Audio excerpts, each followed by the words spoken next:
We're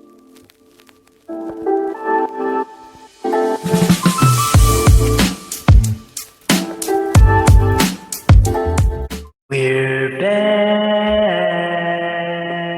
Brothers in Lawz presents Let's Drop Jewels, Season 2. Let's go.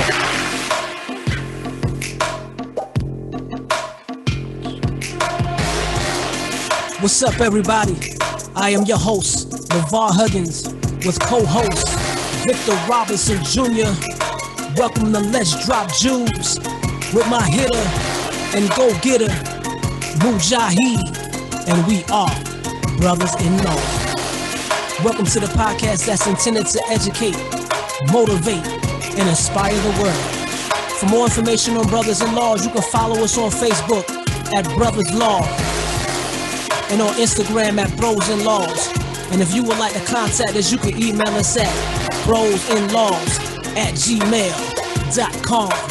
And now it is time to open your ears and receive these jewels we about to drop on y'all. What's going on? What's going on, fellas? Peace, brother. Brothers in Lawz, Season 2, back at it again. Today we have a guest. He is an author and CEO of Poem Publishers, an independent full-service book publishing company dedicated to helping authors publish books. He is a bachelor's degree in psychology from Howard University and a master's in counseling psychology from August University. He is a husband. He is a father. He is the host of Fatherless Fathers podcast. Mr. Moses D. Pope.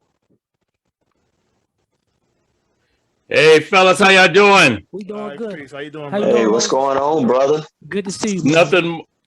Good to see you all as well. Thanks for having me on the show. Yes. I am excited about this opportunity.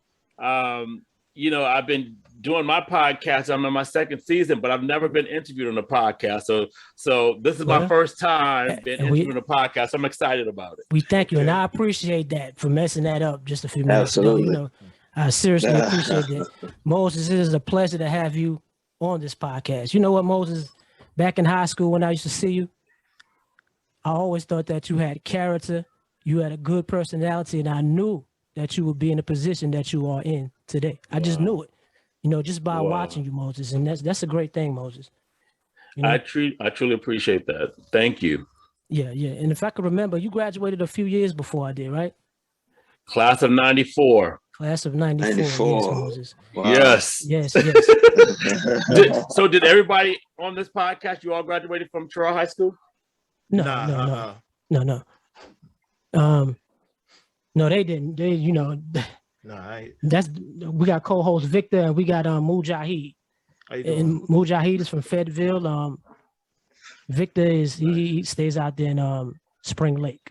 He's in the military. Oh, nice. Hey, man, Moses. Hey, good to hear from you, man. I'm glad you can take a little bit of your time, man, to come and just share this moment with us again.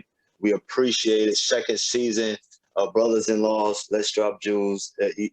I graduated in 03, so when you say 90s, I'm like, wow, because so much is since then, but it's good, man. It's good. Yeah. Yes. Think about what I was doing in 94. I was like, 94. I was like, dang, okay. Right. So Moses, go ahead, Moses. No, I was going to just say that there's this meme going around, like for people who, were born, during me and LeVar's era, like you all were born in the late 1900s, like we like real old. Right. So this conversation made me think about those memes. Right. Absolutely. Definitely. So Moses, after high school, you went to college. Once you got to college, what did you say then and there? Your journey begins. How did your journey begin when you first went off to college? When I first went to college at Howard University in 94, I was ready to get away from home. I had been, in Chiraw. I was raised by an overprotective grandmother. So going to college for me was freedom. But that first semester, I, engaged in a little bit too much freedom, sleeping in late, you know, going to parties and just, you know, I wasn't focused on school yet. So it took that first semester for me to, you know, have some mess ups and some grades I didn't like to kick it into gear. So I went there like, okay, I'm going to be focused. I'm going to do my work, but then there's just so many opportunities to get distracted. And I was distracted my first semester. So what was it that had you distracted?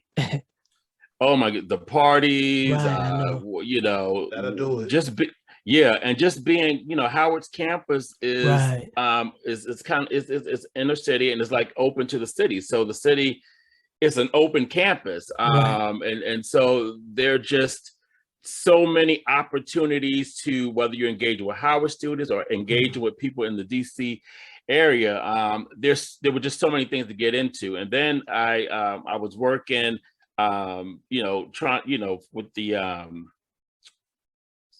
working like in the dorms and stuff. So trying to also pay for my schooling. So just too much and not enough focus on my schooling. I wish I would have saved more so I didn't have to work my first semester, but I had to do some work during my freshman year. Yeah. Okay. Yeah, and Howard is a well-known college. You know, a lot of kids around here, you know, they dream of going to Howard. You know, that's so my next question was give me an experience of Howard, but you pretty much did that, you know. I will say that right now, unfortunately, you know, there's some bad publicity going on about the university. I don't know if you all heard, but this is homecoming week at Howard, and so but the students have used this opportunity also to highlight some of the conditions of the dorm. So they're, you know, protesting against, you know, mold and stuff in the dorms. And so I will say that although I really enjoyed my Howard experience, you know, I love learning from some of our, you know, top African-American educators and some of the greatest minds from around the world, African-Americans, Black people from around the world. You know, it wasn't, you know, we didn't have like your high-tech dorms, maybe like the University of South Carolina, state-of-the-art facilities.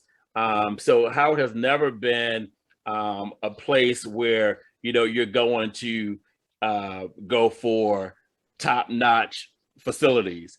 It's unfortunate this situation is going on, but I hope it'll improve. But it's never been like, oh my goodness, Howard is great and they got great facilities. No, Howard is great, but the facilities need improvement. Yeah.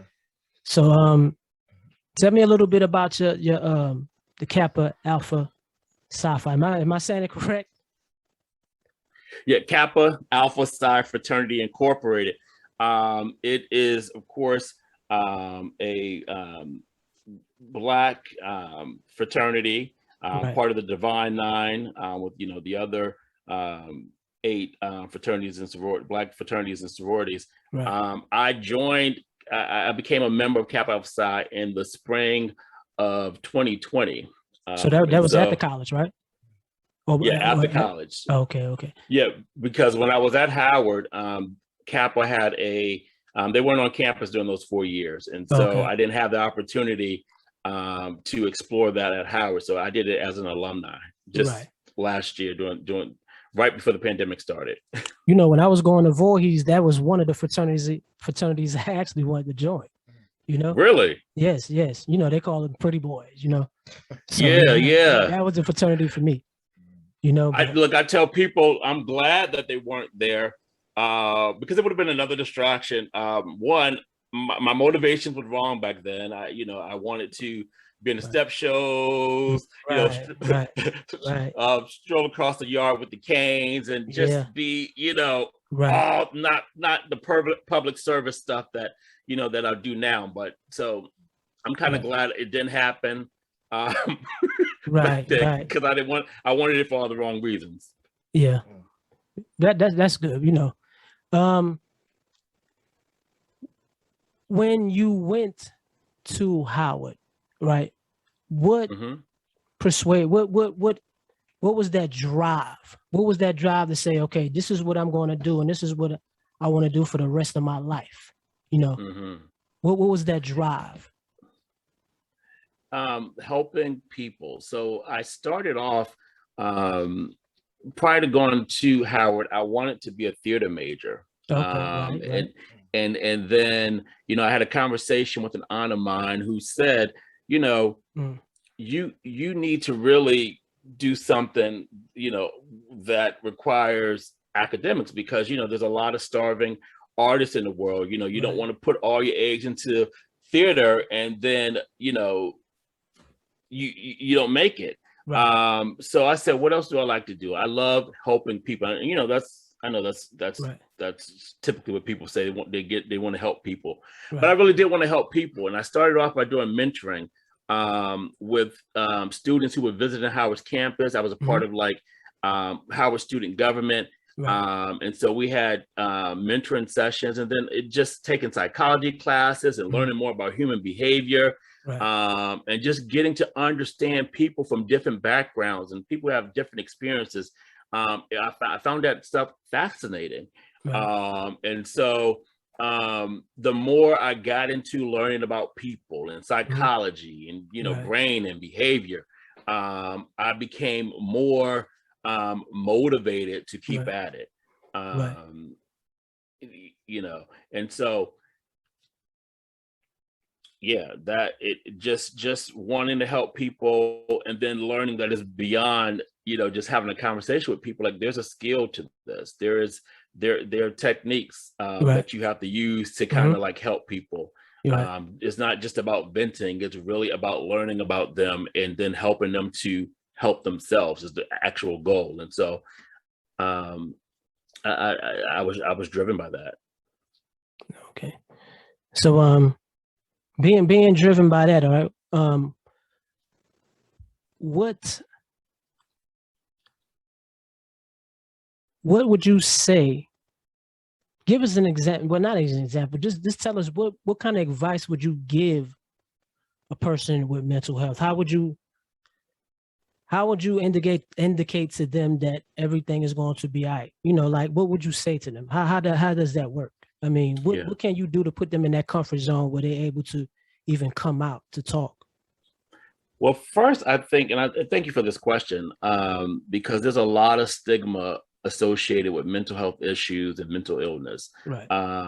But the first thing is to normalize it for people, Mm. because we all experience, at some point, whether it's depression or anxiety or Right. some level of sadness. That's all part of our mental health. It's when we don't take care of our mental health, when we don't Right. address that sadness, that Right. grief, loss issues. When we don't address those things, then we get into an era of mental illness where Which is it common, is, right? It's okay to yes, feel those things, right? yes, it is okay to Okay. feel those things. Right. And if you don't address it, then it can get, become Right. progressively worse, and then you're dealing Right. with mental illness. Right. So I tell people, look, talk about it, get some Hmm. help now while it is at a level that's manageable. You know, so that's always how I introduce, addressing mental health to people, just normalizing it and letting them know that, it's so many, we all experience it to Right. a certain degree. Yeah.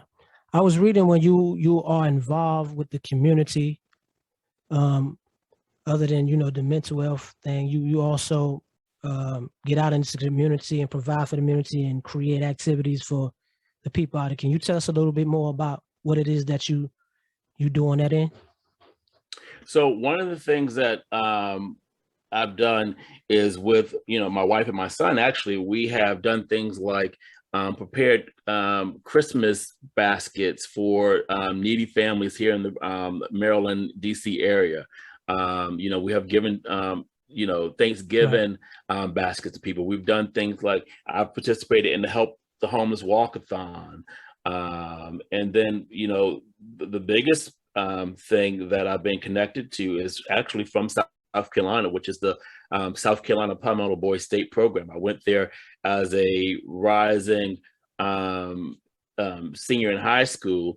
And, it's really a mentoring program where you are really helping people learn about government and just, it's and mentoring them in the process. So those are some of the things that I've been engaged in. And, we need a lot of those, not just in Yes. South Carolina, we need them in North Carolina and everywhere else. And, it's good that you out here doing these type of things because, right now we need a lot of mentors. We need people out here leading and guiding the youth, and a lot of the youth, they Yes. don't have that Yes. right now, So not only Yes. did you study in psychology, you're also an author, right? Let's talk a minute about the book. Sean Moses, Martin Luther, the King Jr., and the One Book. Let's talk about that right now. Yes. So I published my first book, The One Book, in October of 2020.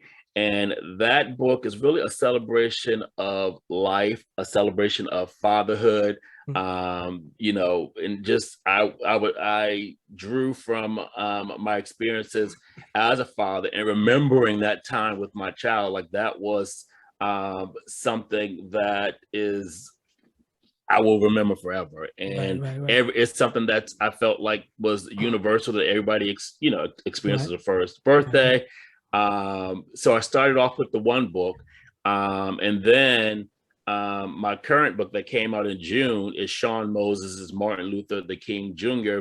And that also, in all of my writing pretty much has been, my son has been my muse, so to speak. So that book really draws on his experience, from his experiences portraying different Black leaders in school productions. You all probably did it as well in high school or middle school, elementary school, where you dressed up as leaders during Black History Month. And so he's performed Martin Luther King, Dr. Martin Luther King Jr. Multiple times. But there was this one time, he went to this period, and it's common actually, where a lot of kids call him Martin Luther the King because they're not used to, a last name being King unless it's actual King. So the book is based on his portrayal of Martin Luther King Jr. for a school Black History Month program. Okay. So you could have written any other book besides kids' books. And I was about to ask you what your inspiration is, but I know what your inspiration is now, your son. But what will be the next book? Yes, but I will say this. Yes. Yeah, I will say this though, that when I first started, I had this desire to become an author. It wasn't to write kids' book. It was really to write self-help books. And that's still, my ultimate goal is to write self-help books and books that are going to be beneficial to specifically African-American men and fathers. And so that's my ultimate goal. But my passion right now, it just started flowing when I started writing stuff about my son. And this started, I guess, back in the summer of 2017. I just started writing about him on paper and like, wow, I'm really coming up with a lot of different material. And then people are like, you've written about your son quite a bit on Facebook because people have always said, look, you need to write a book. You need to write a book. So this actual book, Martin Luther King Jr., I talked about this book like 5 or 6 years ago, not as a book, but the experience 5 or 6 years ago on Facebook. So a lot of the books that I have planned coming up, I probably have talked about it on social media before. I just have to develop it into a story. So, I want to continue doing children's book. I want to continue, and I want to start with writing, motivational, inspirational books. And ultimately, my goal is to publish books for other people, starting with African-American fatherless fathers. And some of your books are going into the schools, right? Something like that.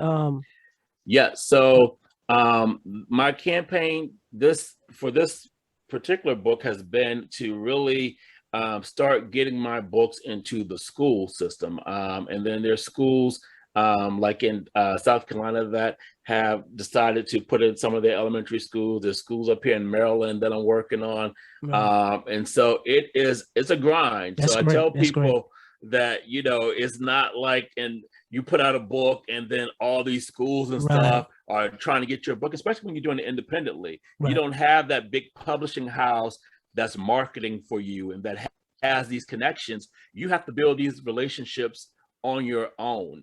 And so it's challenging. I'm in the climb. And I feel like eventually it's going to pay off and be rewarding. Yes.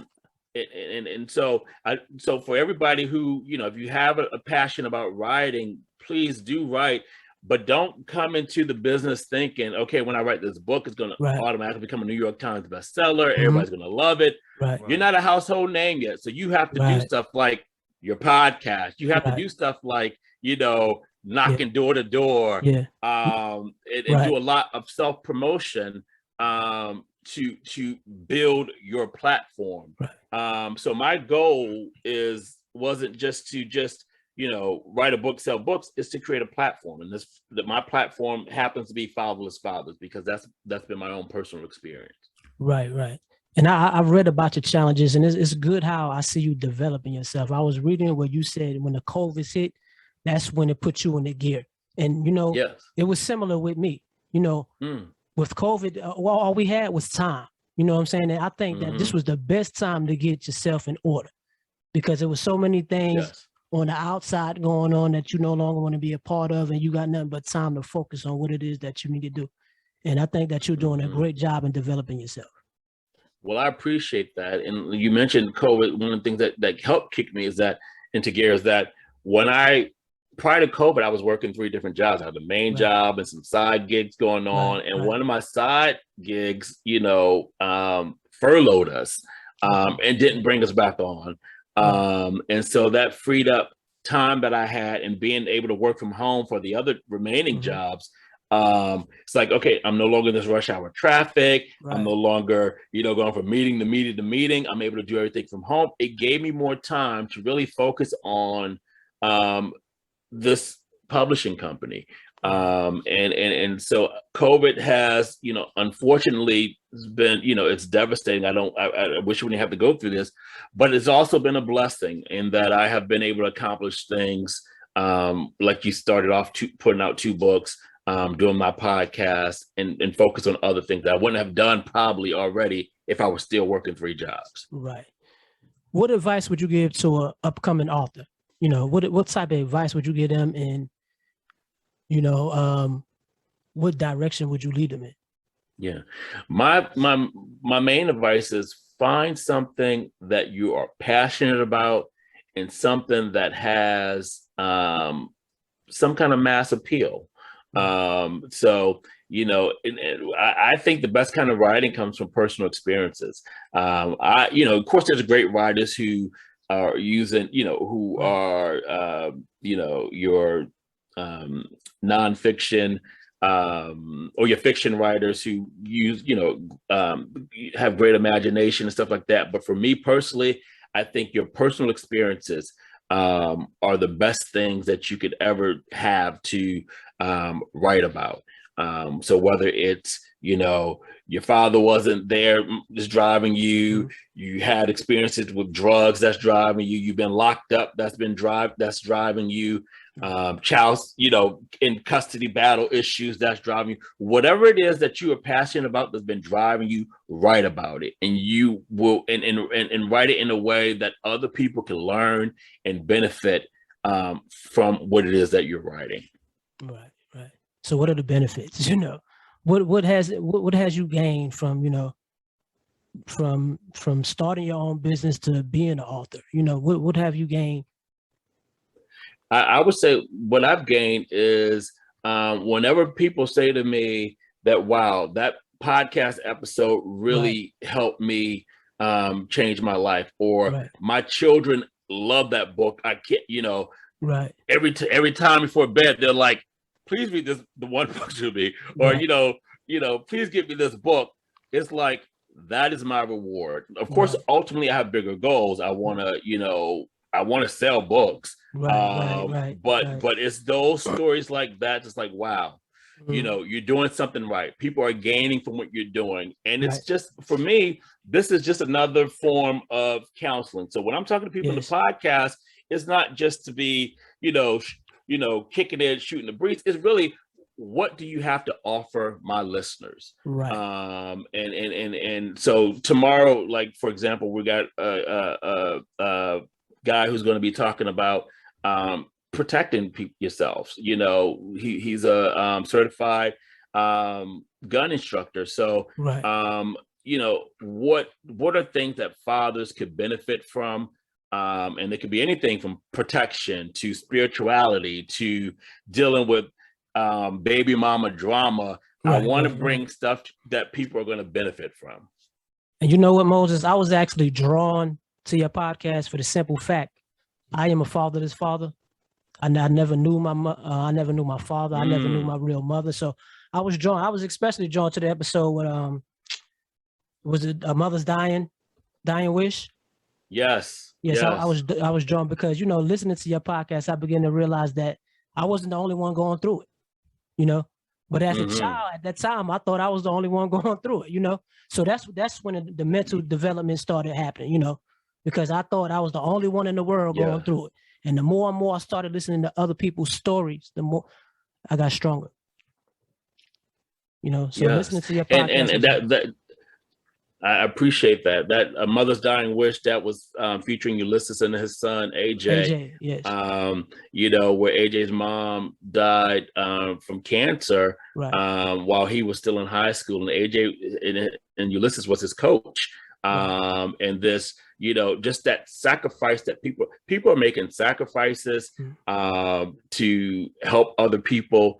And like you said, we aren't in this alone. Some people have situations that are far worse than what we've gone through. Exactly. And that motivates me as well to be like, look, yes, you've had some challenges in life, but other people are having challenges too. And some people challenges are even more so than what you've experienced. So that motivates me to keep going forward. And I noticed that they also have something in common. You know what I'm saying? It's like they all go basically through the same thing. I didn't know that either when I was younger. You know what I'm saying? But I began to realize that. Yes. I was in, you know, probably similar to yourself.